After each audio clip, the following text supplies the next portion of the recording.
Party, which is in control right now of every branch of government. A president who won every battleground state, gaining votes in every demographic. Even a Dems win in 2020 looks like a loss, especially in light of what we now know about the 4 years under Joe Biden. He was never in charge. His report card on my list is an epic fail. We never got somebody that said, we should never have done this. I can't believe we did it. In retrospect, it was a mistake. How arrogant we were. I mean, even, there was a top White House aide who acknowledged to me that this short 10, 15-minute interview I did with Joe Biden in October 2022, he would not have been capable of doing in October 2023. Unbelievable, right? We all know about the revelations, and we know there's going to be a lot of investigations. Under Joe Biden, people died in Afghanistan, our people. Inflation was not transitory, like they told us. The border did in fact collapse, even though they told us that it wasn't happening. Turmoil surged in the Middle East. We're still living it. Secretary of Defense Lloyd Austin, this is how pathetic this is, disappeared for weeks, and no one even knew about it. I still don't have a good explanation for it. And at this point, it's not even up to Republicans to figure out how to stay in power. It's up to Democrats to figure out what they want to accomplish, to find who they are before they can ever become competitive again. Because right now, this is a left-wing family fight, a blue-on-blue brawl. From the Democrat perspective, and as I'm a lifelong Democrat, I felt like the Democratic Party completely removed the democratic process from its constituents. And I think they need to have some accountability of that. No argument here. Well, hood don't know what an oligarchy is. How do you say it? Oligarchy. Oligarchy. I don't know what the hell you're talking about. This is another really stupid word, oligarch. What the knows what an oligarch is? It's toxic. There's two words that define the Democratic Party for the public: weak and woke. Yeah, not a Republican involved in some of those hit jobs.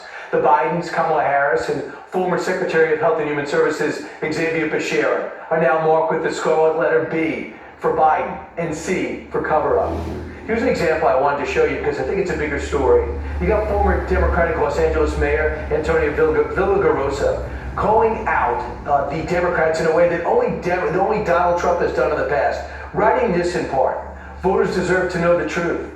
What did Kamala Harris and Xavier Becerra know? When did they know it? And most importantly, why didn't either one of them speak out about Joe Biden? Kamala Harris and Xavier Becerra took an oath of office and were entrusted to protect the American people, but instead, Harris repeatedly said there was nothing wrong with Joe, and Becerra turned a blind eye. Essentially, anybody associated with the Biden administration or Joe Biden directly is radioactive to the country and, of course, the party. Joining us to react, the host of Next Up with Mark Halperin, editor-in-chief of Two-Way with Mark Halperin on Twice a Day. I got that wrong once. Is Mark Halperin himself. Hey, Mark, am I overstating the state of the Democratic Party? Brian, I think you did a great job, and if I was going to take points off, it'd be for understating it, because the Democrats don't have some of the advantages they used to have back in the day when you talked about President Nixon, President Reagan's big win. The media that propped them up is weaker than it's been in our lifetime. They're told on labor unions, the power of labor unions is weaker. And the party's far to the left of even when it was where it was in the 70s and the 80s. So I think there's some things that are not as bad for them.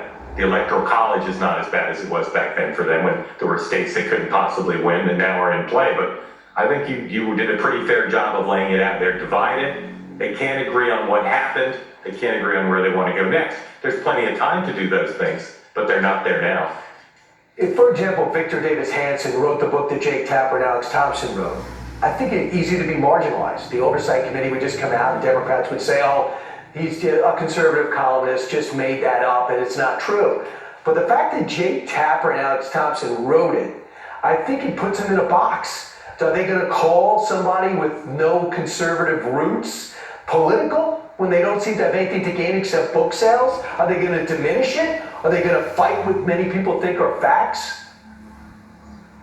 Hey, great questions. What I'd love to see is congressional Republicans, as you know, Ryan, are now talking about launching an investigation because there's real congressional oversight to be done here. How could this possibly have happened? What was the role of the first family? What was the role of the White House aides? I think it'd be great politics and great for the country for Ron Johnson and the other Republicans on Capitol Hill talking about investigating, to invite Democrats to make it a bipartisan investigation. And then let's see what Democrats do. Democrats should want to investigate that. It's the right thing to do for the country, for it to be bipartisan, but it's probably good politics for them too, because they are just now understanding how much their credibility has been hurt by their participation in the cover-up. I can't say the same things about the media. The media doesn't seem to understand what it's done to their credibility. But the Democrats, I think, are starting to get it. And I think it'd be great if they joined in trying to figure out how this could possibly have happened. Because people look at the Russia investigation, the Mueller report, they also look at the laptop, and they say this is strike three. I want to go to something a little bit different. The one thing that I think we all acknowledge is the working class has gotten more to the right than ever before. No longer do you look at Republicans and say party of the rich. Also, you look at some in Silicon Valley like David Sachs, like Elon Musk, and others who are very comfortable now with helping out or working for the Trump administration. How do you juggle that with the emerging AI that could really hurt blue collar Americans as they begin to take the jobs, and even some white collar Americans? Is this a really high wire act for Republicans to manage as intelligence goes further and further forward? It is. It's a huge challenge. I've been asking folks in both parties and in Silicon Valley, what's the historical analogy for this? And there's not a great one. This is a tool that can save lives. It's a tool that can create vast efficiencies. But Elon Musk goes around saying there's a 20% chance it'll eliminate the human race if AI technology turns on human beings. So the Biden administration was too hostile to it. They were too concerned about its dangers and threat to jobs. They tried to strangle it. That's a big part of why Silicon Valley turned to the Republicans and to Donald Trump, because they said America must lead the way on AI. It's going to be a challenge. You don't want it to destroy human beings, destroy people's ability to earn a living, but America has to lead here, and it's going to be people like David Sachs with the big enough brain to figure out how to accentuate the upside and limit the downside. Yeah, they got to really think it through. So lastly, you did something really fun and cool and accurate. You put a do's and don'ts list together for when you visit the Oval Office or interact with President Trump. And there are certain do's and don'ts because we see the reality show, which is the Oval Office visits. There were some awkward times in the past. Watch. We're protecting Canada if you ever had a problem. But I think it would really be a wonderful marriage because it's two places that get along very well. They like each other a lot. Well, if I may, as you know from real estate, there are some places that are never for sale. All dressed up today. Didn't like that outfit. Right. You have a few do's and don'ts. The do's: stop worrying and learn to love the weed. You're in and out of various topics. Dress for success. Stop with the uniforms. Go to Mar-a-Lago. He's very comfortable there. And show him you want to invest in this country, right? Yeah, I mean, some of those things might seem obvious, but I can't tell you how many CEOs have to be told over and over by their lobbyists, do not go into the Oval Office, for instance, with anything but great-looking shoes. If you're a man, they got to be fresh, new, well-shined.